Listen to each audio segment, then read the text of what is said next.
Hi guys. So, gusto ko lang sabihin na kung may mga Philippine money kayo dyan, barya or Philippine money,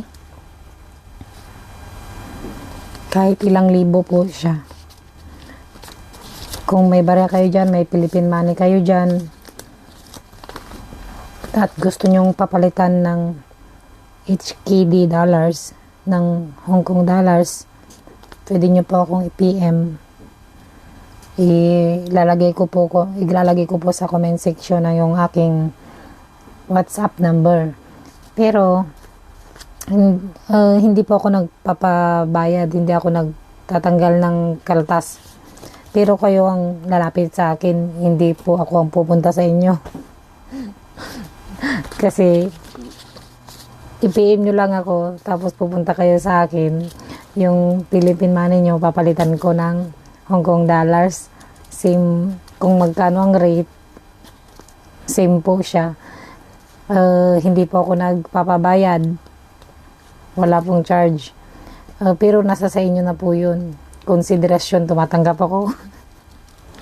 Pero nasa sa inyo na po yun kung magbibigay kayo o hindi. Wala pong problema sa akin yun. Kunyari, pero hindi talaga ako nagpapabayad. Nasa sa inyo lang yun. Siyempre, kung kunyari, yung nagpapalit kayo ng pera nyo sa akin, Philippine money, di ba? Tapos kayo na yung lumapit sa akin. Tapos, kunyari, ang palit ng pera nyo is 505. Tapos, gusto ninyo is 500 na lang ibigay ko sa inyo. Tapos, yung 5 HKD, hayaan na sa akin. Okay lang po yun. Sabi ko nga, hindi ako nagpapabayad. Basta kung magkano yung papalit nyo, basta hindi piki yung pera na ipapalit nyo ha. Basta kung magkano yung papalit nyo, papalitan ko ng HKD. So, nasa sa inyo yun kung magbibigay kayo o hindi. Hindi po ako uulitin ko, hindi po ako nagkukuha ng charge. Papalitan ko lang yung pera nyo kasi gusto ko lang palitan. Kaya wala nang marami-raming tanong. Kung magpapalit kayo. Hindi ako nagpapabayad. Pero nasa sa inyo kung magbibigay kayo, hindi. Pag nagbigay kayo, syempre, thank you, sarang mute.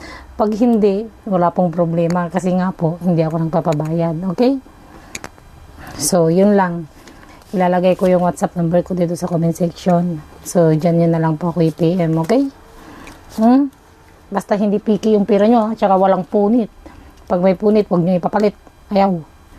Tapos yung barya nyo, ayan, tumatanggap din ako, barya yan, 10